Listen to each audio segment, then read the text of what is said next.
Halo semuanya, 2M di sini dan ini adalah alur cerita film The Interview.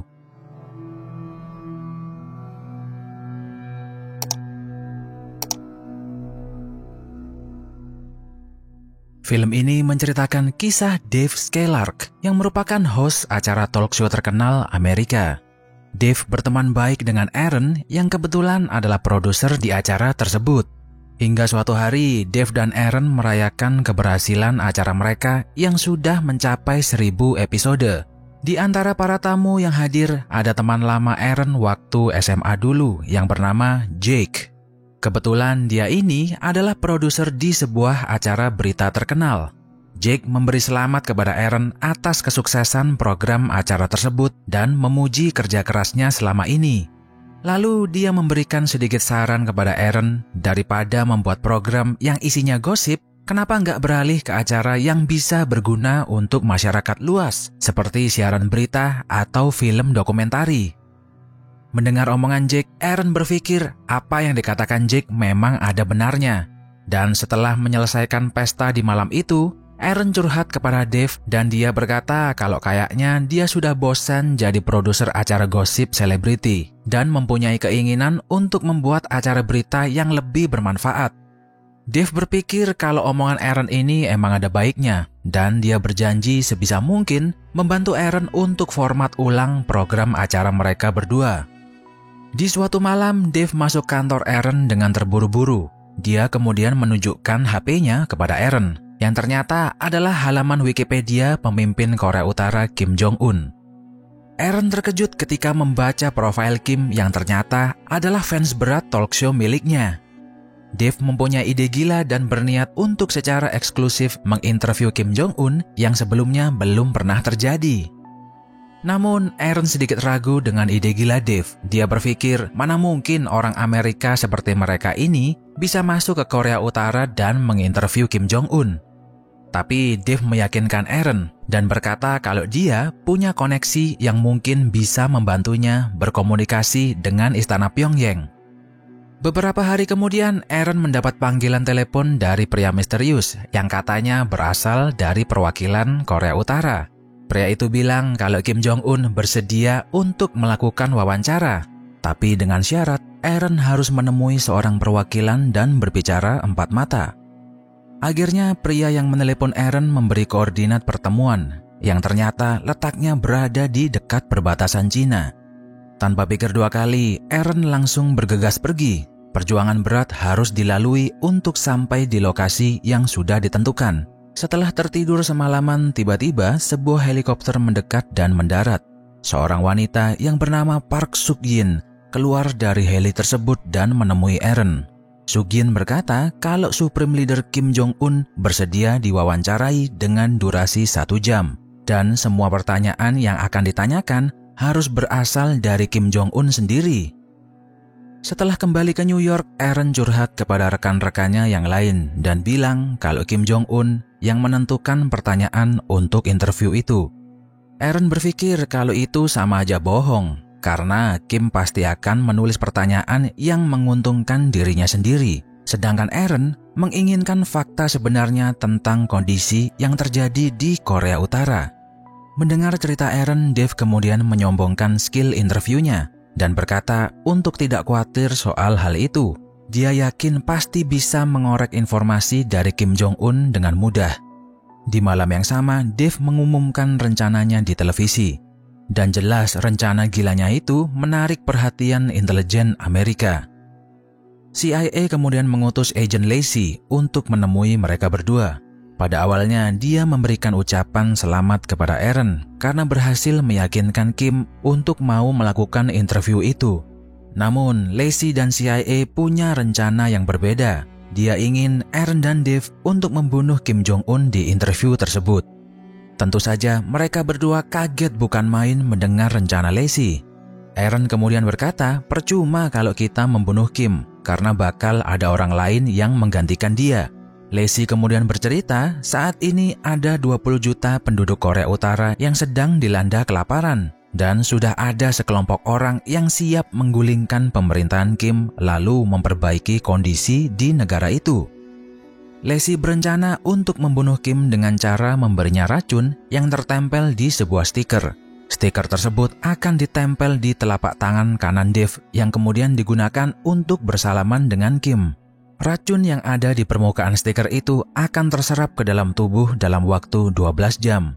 Setelah terkena racun, maka korban akan berkeringat dan muntah darah lalu tewas di tempat. Lacey kemudian melatih mereka untuk memasang stiker dengan baik dan benar. Lalu dia berkata kepada Dave untuk berhati-hati dengan omongan Kim, karena dia ini sangat pandai dalam meyakinkan dan merebut hati seseorang. Untuk menyembunyikan stiker tersebut, CIA memberi Dave sebuah tas yang didesain secara khusus. Tapi dengan bodohnya, Dave menolak menggunakan tas itu karena desainnya jelek. Jadi akhirnya dia menggunakan tas branded terkenal miliknya sendiri. Tentu saja Aaron marah mengetahui hal itu dan kemudian bertanya di manakah Dave menyimpan stiker beracun tersebut.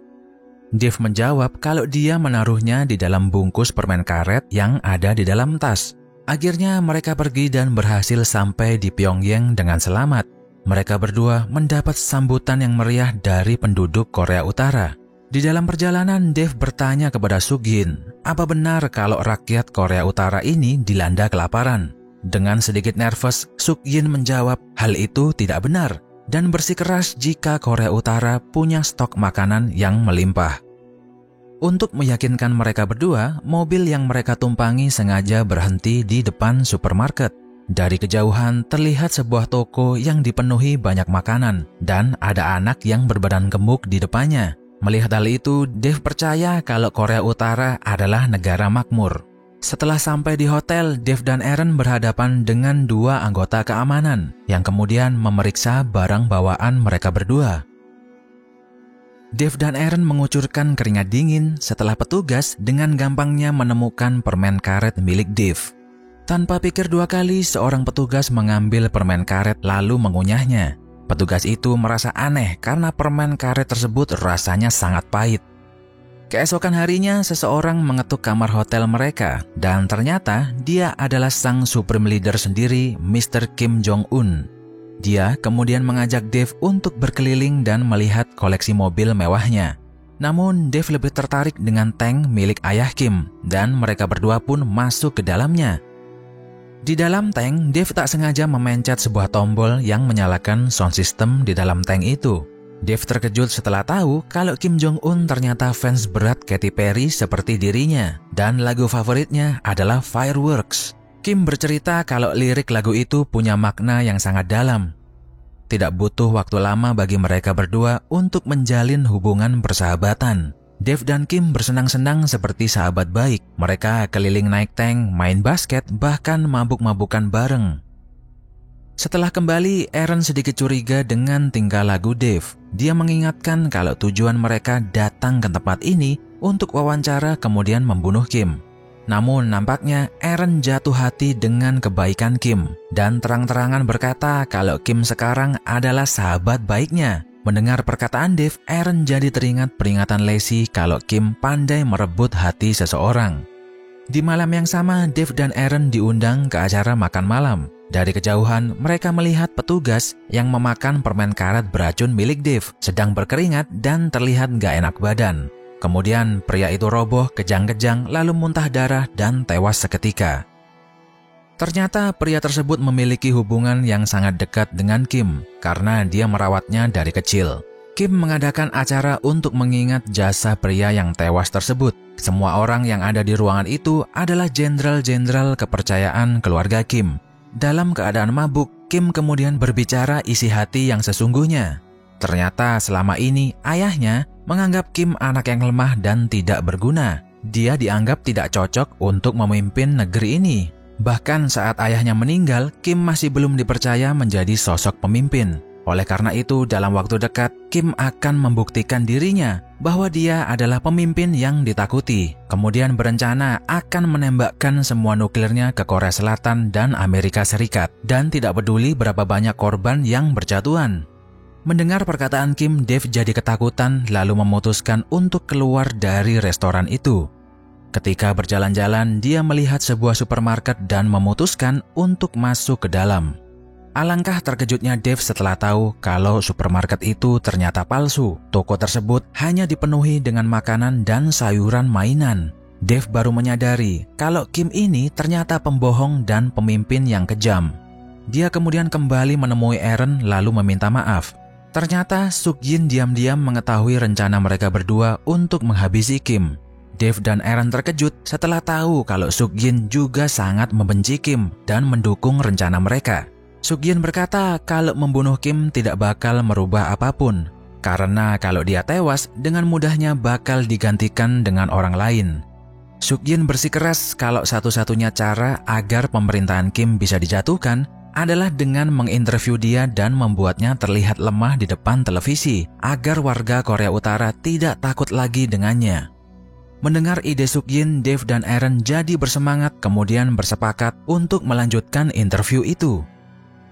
Warga Korea Utara bahkan seluruh dunia menonton acara tersebut. Dave memulai wawancara dengan menanyakan pertanyaan yang ditulis oleh Kim sendiri. Hal itu sengaja dilakukannya untuk membuat Kim Jong-un merasa senang. Namun beberapa saat kemudian Dave pelan-pelan mulai melenceng, lalu memberikan pertanyaan jebakan kepada Kim.